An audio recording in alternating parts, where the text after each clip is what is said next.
Warriors Don't Cry, Chapter 17, page 195. Inside Central, everyone who wasn't talking about getting us out of school seemed to be talking about the upcoming production of The Mikado. I listened intently for every crumb of information I could get.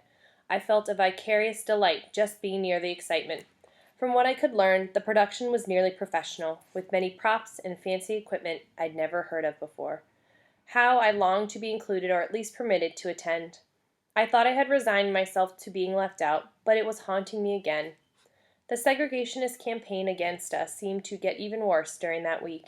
Sign carrying, card dispensing, tripping, kicking crusaders revved up their efforts to reduce our number to 0. Meanwhile, Mrs. Huckabee, the woman I considered to be somewhat near fair and rational about the whole situation, had lapsed back into her attitude of trying to convince me there was nothing going on. It seemed as though whenever I reported anything to her, she would work herself into a lather. I was seeing things. Was I being too sensitive? Did I have specific details? When she stopped behaving in a reasonable way, she took away the only point of reference I had. I had desperately tried to understand how such an intelligent woman could be reasonable and understanding one moment, and then seem so cold, distant, and dispassionate the next. I suppose that she must have been under an enormous weight, doing her best, and I tried to see the overall picture to remember that over the long haul, she had been a tiny pinpoint of light in the otherwise very dark experience of dealing with Central High's administration. But once again I had to accept the fact that I shouldn't be wasting my time or energy hoping anyone would listen to my reports. I was on my own. By the end of that week I had flashed endless smiles in response to negative deeds or words. If God was giving stars and crowns in heaven, as Grandma always promised, I'd earn 2 or 3. By Saturday morning, as my family rushed about the house making breakfast and doing household chores, I lay with my face down in my pillow, hoping they wouldn't be quiet. But it was not to be. I had an early morning phone call from Link. "I need your help," he said. I want you to come with me now." "You're crazy. You know we can't be seen together. It'll be okay, I promise. I'm going where it'll be safe." "Where?" I asked. "You'll see. Meet me at the other side of the bridge, just inside North Little Rock." I was confused about meeting him. I wondered whether or not this was the trap the KKK asked Link to set for me so they could get rid of me. "Please, Melba," he pleaded. Hearing the urgency in his voice, I decided to do what he wanted. I felt queasy as I explained to Mama and Grandma that there was a big emergency with Thelma and I was going to visit her. It was the first time in my life I had ever looked them in the eye and told an untruth. They were reluctant to let me go, but I promised I would stay in our own neighborhood, where it was safe. I prayed for God's forgiveness for lying as I drove away. I spotted Link's car just north on North Little Rock side of the bridge. In broad daylight, I parked my car and got into his. He told me we were going to see Nana Healy's house. I didn't say much as we drove along. It felt awkward being with him. Although we had talked lots on the telephone, he was in some way a stranger, a white stranger. Sitting next to him made me wonder again who he was and what he wanted with me. I tried to close my mind to Grandmother's words. The only thing a white man ever wants with one of our women is personal favors.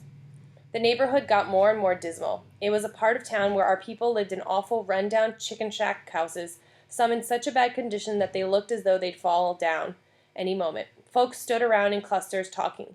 There were groups of men dressed in ragged, filthy clothing, drinking from liquor bottles as they chatted. I'd seen places like this before on those rare occasions when Grandma and I passed through as we went to visit friends or our relatives in North Little Rock. Being there made me feel so fortunate that Mother had her teaching job. Without that job, I might very well be living in a place like this. "Hey, why so quiet?" Link touched my arm and I turned to face him. "I'm frightened, I guess." "I'm not going to let anything happen to you. You're a lot safer here than inside Central, aren't you?" We pulled into the yard of one of the shabbier places. I wanted to turn and run. Instead, Link opened the door and reached for my hand as I stepped out into a puddle of water. He teased me about being graceful and having shaky ice-cold hands as I watched him fumble with the key to the trunk. "Well, don't just stand there. Grab a bag." He was pulling bag after bag of groceries out of the trunk and stacking them on the hood of the car. "She hasn't got any kin, so I've got to keep her fed." "Why you? Where are her own people?" I grabbed 2 bags of food and followed as he led the way.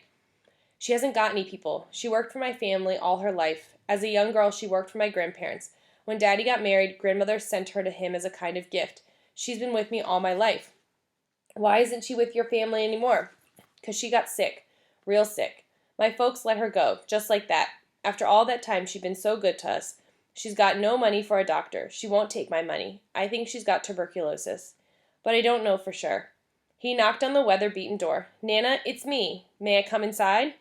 His voice was loud, but ever so gentle as he called out to her. A feeble voice called back. Holding bags of groceries in his arms, he pushed the open door with his elbow.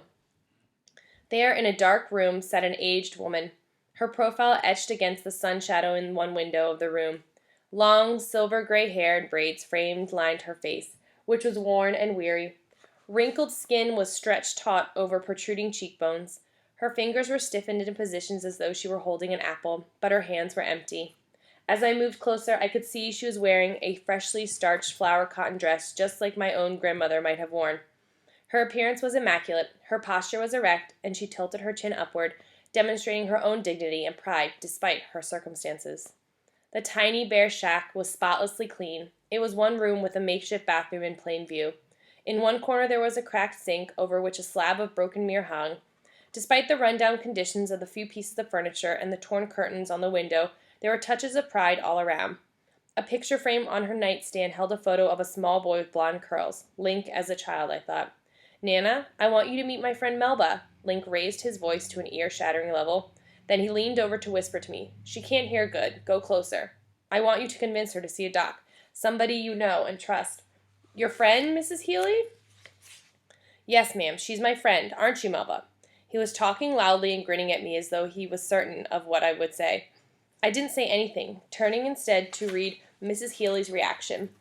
Her expression was angry. She could barely move about or speak, but she gathered her strength, and after a long moment she said, "Boy, you all gonna get yourselves in a heap of trouble. You know better." "Yes, Nana."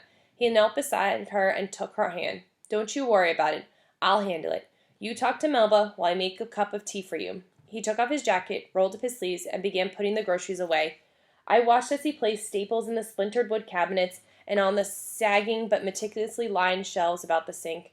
He behaved as though he had performed those same tasks many times before.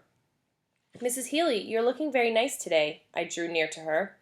"Well, I don't feel so good, but I gets up and dress myself. Cleanliness is next to godliness." Suddenly, her emaciated body was racked with a cough. She reached for a handkerchief tucked in her sleeve. On and on she coughed. Link turned from his chores, staring at her with a pained expression on his face. He reached for a cup from the cupboard and filled it with water. Holding it up to her mouth, he gently helped her drink from it.